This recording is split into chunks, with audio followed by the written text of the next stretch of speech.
Alrighty, thank you everybody for tuning in to this, the 18th iteration of the Konoha Companion. And this is Joshua. I'm your Konoha Companion, as always. And on this episode, we're going to be covering Season 1, Episode 18 of Naruto, entitled The Weapons Known as Shinobi. And on the previous episode, we basically learned a whole bunch more about Zabuza and Haku's backstories. Haku grew up in the Land of Waves immediately following an age of civil war, and during that war, the clans possessing Kekkei Genkai were used as instruments of war. When the war finished, the people who remained resented the Kekkei Genkai possessing clans of the Land of Water because of the pain that they had inflicted as instruments of war previous. Haku's mother, aware of this, hid her abilities, met Haku's dad, had Haku, and lived a normal life until Haku discovered his bloodline trait in front of his father, which prompted his father to gather a mob. The mob comes to Haku's house, Haku's father chief among them, and they kill Haku's mother with a club. They go to kill Haku, but he defends himself with his Kekkei Genkai and kills all the attackers. With his mother and father gone, Haku struggles to find purpose and lives a perpetual life of homelessness. Zabuza happens across Haku on a bridge and offers to take him in, saving him from the suffering of homelessness and ultimately a beggar's death, freezing in the cold alone, in exchange for basically slavery, to bend to Zabuza's will in all things at all times.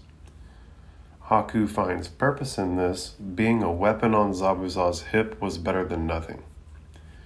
It's also revealed that Zabuza attempted to assassinate the Mizukage, the leader of the village hidden in the mist, but failed, although he did avoid being detained afterwards.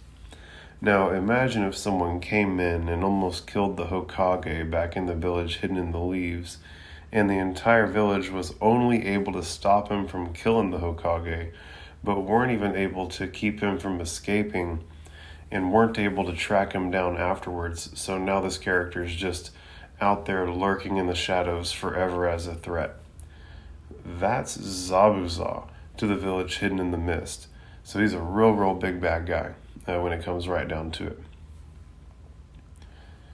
To rehash the fighting that went down, while Kakashi is in the mist alone, he pulls out a scroll from a pouch in his vest, and he unrolls the scroll and swipes his thumb in the wound that Zabuza gave him earlier when they were fighting, when Kakashi defended Tazuna, and he swipes that blood horizontally across the scroll. He then casts several hand signs and slams the scroll on the ground and summons several ninja hounds, who ambush Zabuza out in the mist because they can smell him and they're not effectively adhered by the mist as bad. Kakashi has Zabuza held down by his dogs, and he lets Zabuza know that it's the end of the road for him. The episode ends with Haku pleading for Naruto to kill him because he has no use or purpose anymore, and basically in his mind he's a tool for Zabuza, and with this defeat his usefulness has been removed, like a weapon that's been blunted that's of no use to anyone anymore.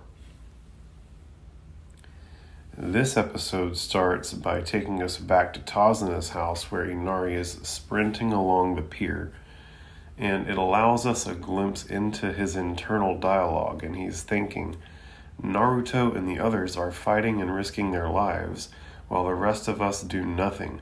We've got to fight too. And it zooms in on Inari's focused gaze, and the title screen comes in and Naruto reads, "The weapons known as Shinobi." And next Inari is banging on someone's door and he's yelling, Uncle Geechee, hurry. Come to the bridge with me. We don't have to hide any longer. If we all fight together, we can finally take Gato down. I know we can. And real quick, Uncle Geechee is the guy who said he wanted to quit because he was tired of risking his life at the bridge, and Tazuna ran off. And Inari reaches for the door handle, and the door handle clicks, right, like someone locked the door. And Gichi says from the other side of the door, "No, Inari, I've given up on fighting. Fighting's for heroes like your father. You see what good it did him. Isn't one dead hero enough? What will more fighting bring us but more fallen heroes and more regrets? No, Inari, my heart is already full of enough regrets to last a lifetime." And Inari clenches his fists and responds, "Well, I don't want to live a life of regrets either, and that's why we've got to fight." And it flashes back to his father figure, Kaiza, saying, "Live your life so you have nothing to regret." And it brings us back to Inari pleading with his uncle Gichi through the door, and he says, "I know you care about the village, and so do I. You and mother and grandfather and everyone. That's why we have to fight. All my life I've been a coward, but now I know that crying and hiding from things that we're afraid of doesn't make them go away." And Inari then turns and runs down the stairs, and then shows us Gichi, who is like standing inside with his back against the door, groaning, struggling with the moral dilemma. And he can hear Inari off in the distance yelling for people to come to the bridge. And he looks over at his wife, who's knitting at the tea table, who remarks, "Our little Inari has become a man. And you, dear, are you sure you want to send him off all on his own?" And it then shows Inari running around trying to gather people, but literally no one is hearing him out. No one will even come out of their house. And he asks aloud, "What do I do now?" Not one of them will even open their doors to listen. And he groans in frustration, and it flashes back to when Naruto was rubbing his head and telling him, "You really are brave," after he confronted Gato's thugs. And he then thinks, well then, if no one will help, and he just runs off, intently alone. And it takes us back to the bridge, which is still smothered in dense mist, and it zooms in on Kakashi, who's standing in front of Zabuza, who's covered in ninja hounds. And Kakashi remarks, "Poor Zabuza, see where your ambitions got you? You're always pushing things too far. It was the failed Mizukage assassination and your attempted coup d'etat where you were forced to flee with your few followers you had. Your country's tracker ninja on your heels. You became a rogue ninja whose name was quickly known, even in the village hidden in the leaves. Now, you're crazy enough to want to go back and try it again. But for that, you need money. And to get it, you stoop so low as to be the hired thug of a swine like Gato. All right, Zabuza, enough talk. Time to finish it. But it won't be with Sharingan imitations of some other ninja's tricks. No, it's time I introduced you to my own jutsu." And Kakashi then casts several hand signs, and a swirling, crackling field of chakra that resembles electricity forms a circle around Kakashi on the ground and grows more and more violent. And then it shows Kakashi's holding a ball of lightning in his hand, and it's zapping all over the place. And it's particularly hitting the ground where the circle of chakra is. And Kakashi yells, "Lightning Blade." And this is lit. This is Kakashi's personal jutsu that he developed, not something he yanked off someone else. It's obviously cool looking, it sounds cool, it's got a neat name. Let's see if it actually delivers on being effective now. I imagine if he's choosing to do it as opposed to any other copied jutsu that he could get from anyone else, it's got to be his most effective thing, right? So it's going to be exciting to see how effective the jutsu that the guy who has access to any jutsu develops and that he chooses as his most effective jutsu. Can't wait to see how it all pans out. This clearly shocks Zabuza, and he remarks, "His chakra is so strong it's visible. He holds it in his hand." And Kakashi locks in on Zabuza and says, "I won't allow you to kill Tazuna. He's a brave man with a noble dream. The bridge he's building is the hope of this land and all of its people. You're like a disease. By attacking one, you infect all, and you don't care. That is not the way of the shinobi." And Zabuza interjects sharply, "You're right, I don't care. These useless little people and their petty little dreams. Why should they matter to me? I have a dream of my own." And Kakashi claps back, "But to have a dream, you need to have a future. You don't. Your future's all used up, Zabuza." And at this point, it takes us back to the standoff between Naruto and Haku is telling Naruto, "Go on, finish it, kill me." And Naruto groans and steps back, right? He's never been confronted with something like this. He's obviously literally taken aback by it. And as Naruto steps back, Haku steps towards him and questions, "Why do you hesitate? I thought you wanted to be a mighty warrior." And Naruto exclaims, "That's not what it's about. Do you really believe that's all there is to it? Just fighting and killing till there's only one man left standing? There's a lot more to being shinobi than that, and there are other ways of showing your strength than just by beating someone in battle. And my man Naruto already knows that strength can be measured in more ways than one, and particularly in more ways than physical strength."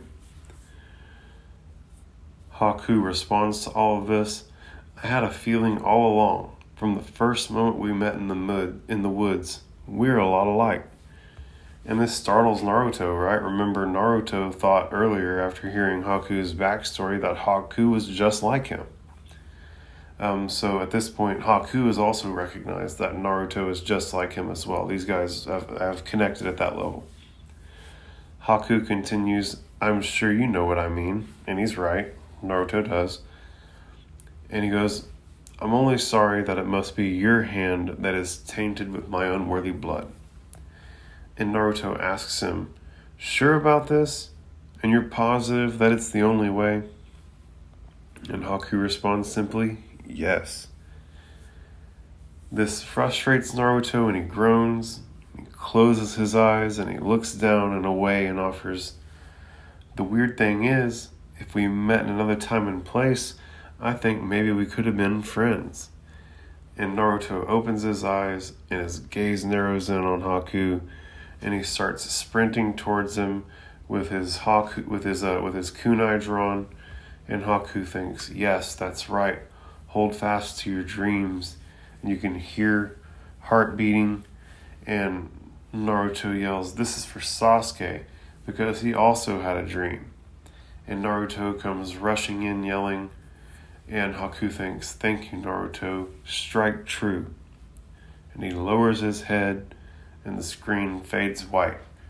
And I wonder if Naruto killed that bitch.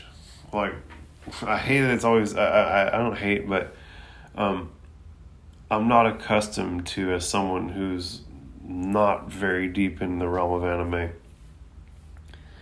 I'm not used to all the cliffhangers. Like, I want to see what happened. But patience is a virtue.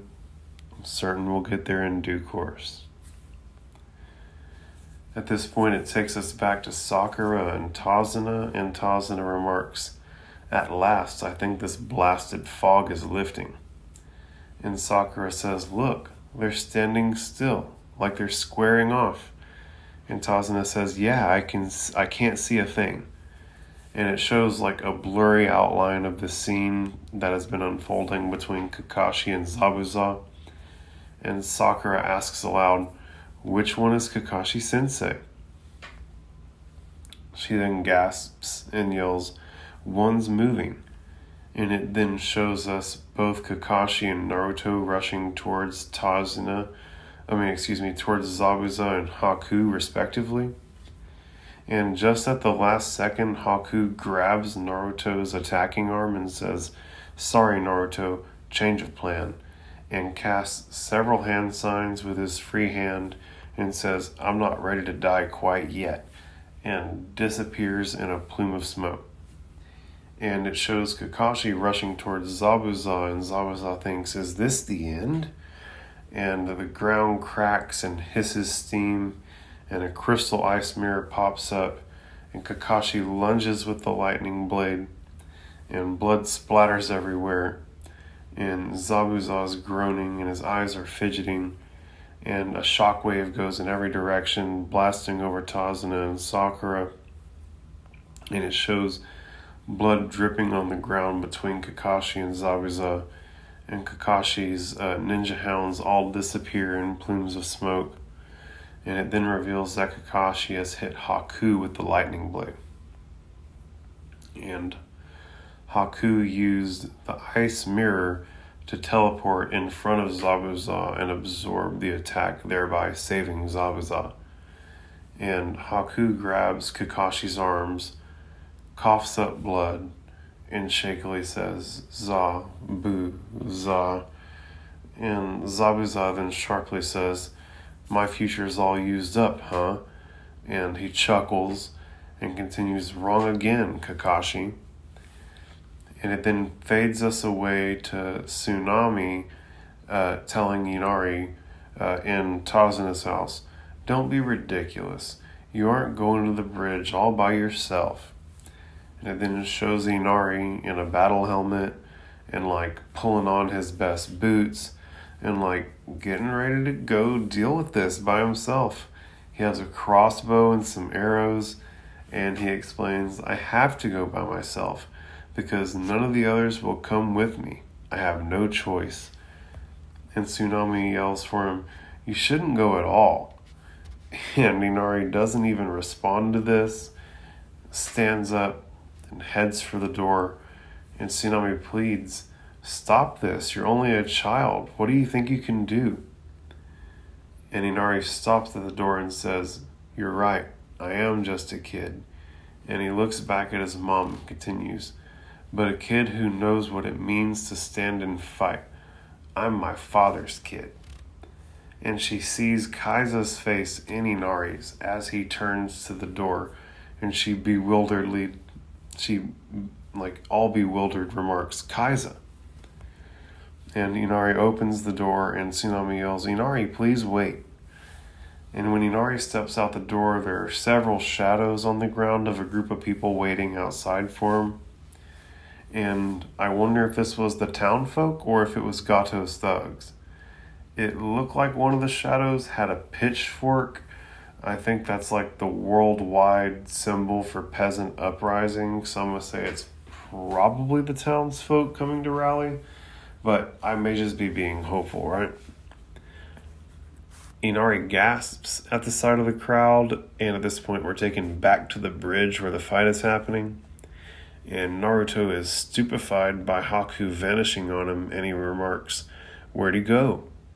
And he looks around in confusion, and he notices the fog is lifting. And he looks over and sees the scene transpiring between Kakashi, Haku, and Zabuza, and asks aloud, "Is that him?" And he runs over to get a clearer view, and he realizes what he's seeing, and he's stopped in his tracks by it. And he remarks, "I don't get it. What the heck is going on here?" And it shows us Sakura and Tazuna, who are both also shocked by this. And Tazuna asks, "Isn't that the young man in the mask?" And Kakashi remarks, "The boy threw himself in front of my attack. He saved your worthless life at the cost of his own." And he's saying this is Zabuza, right? And Haku has a smile on his face, and Zabuza laughs and says, "Well done, Haku." And Zabuza then yells and swings his sword at Kakashi and Haku both. And Kakashi thinks, "He'd hack right through the boy to take me down?" And Zabuza thinks, "I knew I'd found a treasure when I found you, boy. You've not only given me your life, but Kakashi's as well." And as his blade comes down, the screen fades white, right? Another cliffhanger. And we're taken back to Zabuza and Haku standing at the overlooking point at the village hidden in the mist, where Zabuza says, "My time here is done, Haku. Tonight I cast aside the land of water. One day I will return and seize this land and hold it in my hands. Many things must be done before that day comes, and you will help me to do them. But I warn you, friendship, comfort, encouragement, I do not need these things, nor should you expect them from me." And Haku smiles and says, "I understand. I'm yours, Zabuza. I am only an instrument of your will. Think of me as a weapon to be kept at your side. and used as you see fit. And Zabuza cracks a little smile that you can see through his face coverings and says, "Well said, child." It then flashes to the sword coming down on Kakashi and Haku, and it then flashes briefly to Zabuza and Haku hugging right whenever Zabuza got Haku out of homelessness, whenever they struck the deal on the bridge. And it then shows Zabuza slashing and Kakashi leaping out of the way with Haku at the last second. Kakashi lands and Haku is lifeless in his arms. And Zabuza laughs and remarks, "Not bad for having a corpse in your arms." And what a savage, what an asshole. And the beat drops and Naruto exclaims, "You'll pay for that." And Kakashi yells, "No, stay out of this, Naruto." And Kakashi then lays Haku's body on the ground and closes Haku's eyes. He's clearly infuriated by the way all of this has transpired and looks up at Naruto and remarks, "This is my battle. Zabuza's mine." It then takes us to Sakura and Tazuna, and Sakura calls for Naruto and tells him to come over here. And Naruto is clearly dreading having to tell Sakura the news of Sasuke's death. And right on cue, Sakura asks Naruto, "So you and Sasuke are all right?" And Naruto stalls and groans, not knowing how to break the news. And Sakura continues on happily, "Where is Sasuke anyway?" And Naruto just can't bring himself to say what he has to say. And he's like breaking down, and Sakura starts to piece it together. And she remarks, "No," in disbelief. And Kakashi looks up and says, "Sakura." But he's cut off by Zabuza, who sharply calls out for him, "Kakashi, I'd stay focused if I were you." Who then comes rushing in with a big sword attack, and Kakashi from his squatted position kicks up and hits Zabuza on the chin with a quick kick up the middle like an uppercut, which sends Zabuza flying. And it takes us back to Tazuna and Sakura is clearly in complete shock after having realized the truth of Sasuke's death. Tazuna at this point offers, "Let me take you to him, Sakura. As long as we stay together, you won't be disobeying your sensei's orders." And Tazuna's my man, dude. Always coming through in the clutch, doing what's right. Sakura thanks him and grabs his hand, and they start running towards Sasuke's body. And they run right past Naruto, who then hangs his head and somberly remarks aloud, "Sasuke." And Sakura comes across Sasuke's body and is just startled by the sight of his lifeless body, which is full of senbon, and she gasps. And it's even difficult for Tazuna, and she groans, and Tazuna has to avert his gaze from the whole situation. And Sakura falls to her knees and touches Sasuke's face and remarks, "His body's cold. This isn't just one of his genjutsu tricks, is it?" And Tazuna tells her, "Go on. You don't need to be brave on my account. Go ahead and let your feelings out, Sakura. It's all right." And Sakura says aloud as she caresses Sasuke's face, "I was the best. Aced every test at the academy. The perfect student. Did you know there are more than 100 principles of shinobi conduct? I memorized every single one. I used to love it when they tested us on them. Gave me a chance to show how smart I was. I remember so clearly this one exam. They asked us to explain the 25th principle. I got it right, of course. A shinobi never shows his feelings, no matter what the circumstances. Feelings are a weakness that only cloud his judgment and weaken his sense of duty." And it shows Sakura's crying, and her tears are literally falling off of her face and landing on Sasuke's face. And she screams out for Sasuke and crumbles over onto his chest and just starts sobbing uncontrollably. And Tazuna, seeing this unfold, thinks, to put such an unbearable burden on a young girl's shoulders. If that's the shinobi way, you can have it. And, Bud, this ain't necessarily the shinobi way. This was supposed to be a C-rank mission. You're the one who got these kids in over their head. This ain't necessarily some issue with the culture surrounding shinobi. This has everything to do with, well, it does come back to, the culture surrounding it, where they're doing it all for profit, and, he couldn't afford it, the people couldn't afford it, and etc. But the truth is that the village hidden in the leaves did not intend on sending out these kids into this dangerous of a situation. It was actually a situation that Tazuna got them into, and let's not let that be lost on us.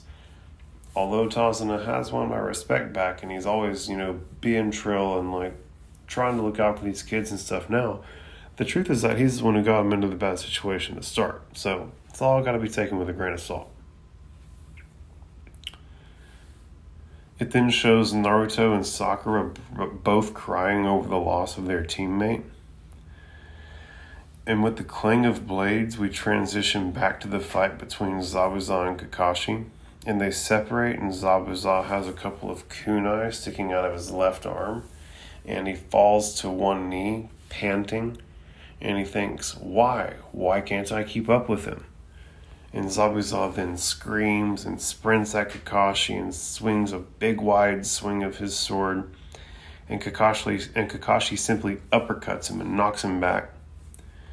And he then hits him with a spinning back fist, which knocks Zabuza even further back. And Zabuza, clearly getting desperate, yells, "I'll split you in half." And with his one good arm, goes to swing his sword at Kakashi, who easily avoids the attacks. Zabuza's second attack hits the concrete and breaks the ground and sticks in the bridge. And Kakashi then suddenly appears behind Zabuza and grabs him by the back of the neck and says, "Look at you. You're falling apart. I knew you didn't have what it takes for the long haul." And Zabuza, shocked, kind of asks angrily, "What did you say?" And Kakashi responds, "You have no idea what real strength is."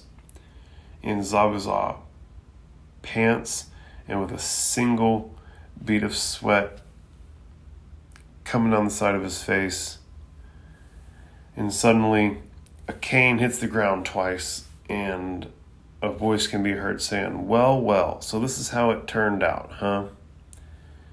And Kakashi pulls out 2 more kunai and says, "Game over, you lose," and goes to land the finishing strike, but Zabuza counterattacks by swinging his big sword from behind from a weird angle, and Kakashi has to dodge and winds up stabbing Zabuza in his good arm with the 2 kunai instead of landing a kill shot. And so now Zabuza has dropped his sword, right? Both of his arms are bad and he can't even hold his sword.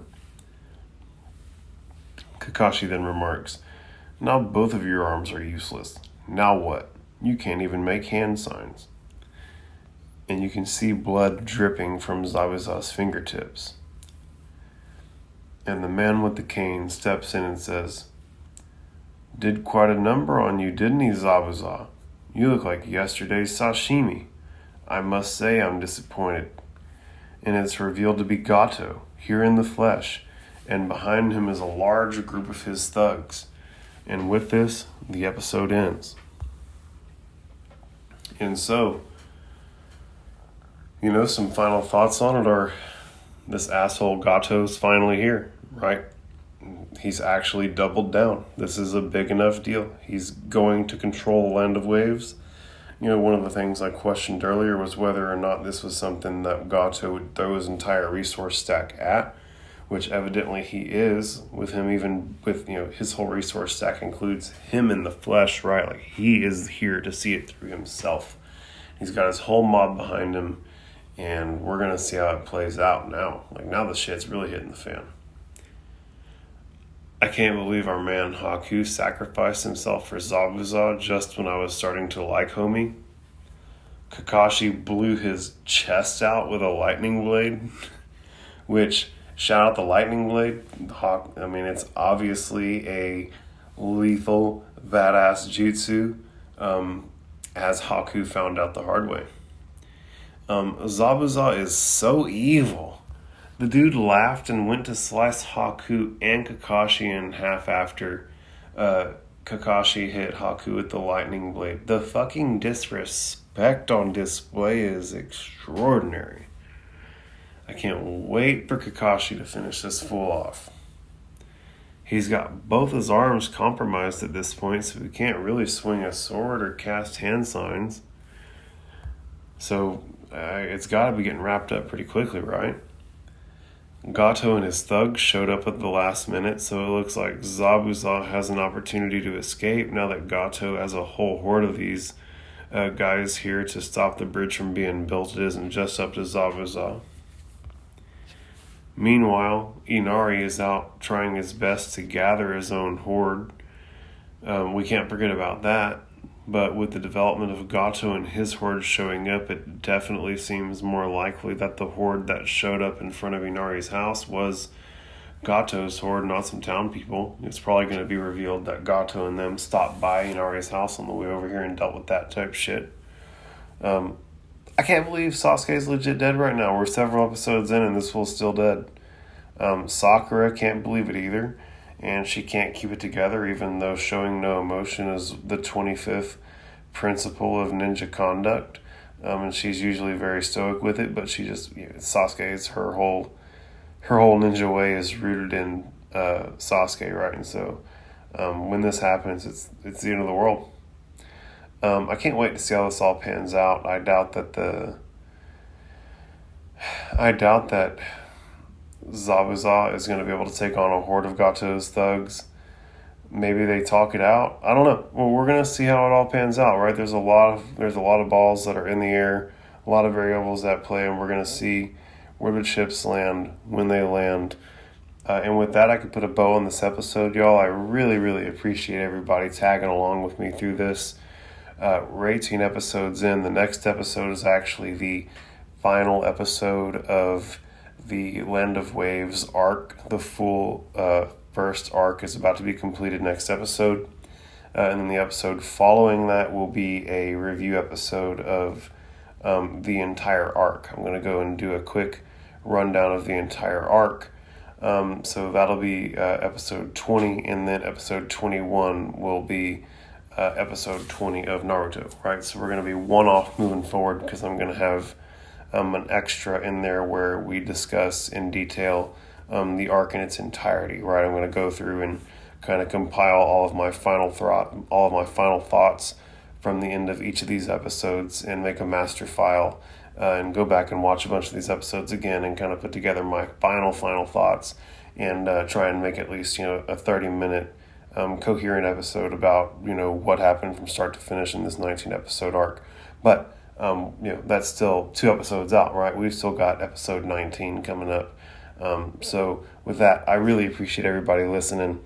I'm Joshua. I'm your Konoha companion. I'm really looking forward to going over episode 19 with you. Thank you so much for all the good vibes and for listening. Please consider going and participating in the comments, sharing the memes, being friendly, guys. The whole point of this thing is to be friends. And with that, thank you all so much. Have a fantastic evening. I'll catch you next time.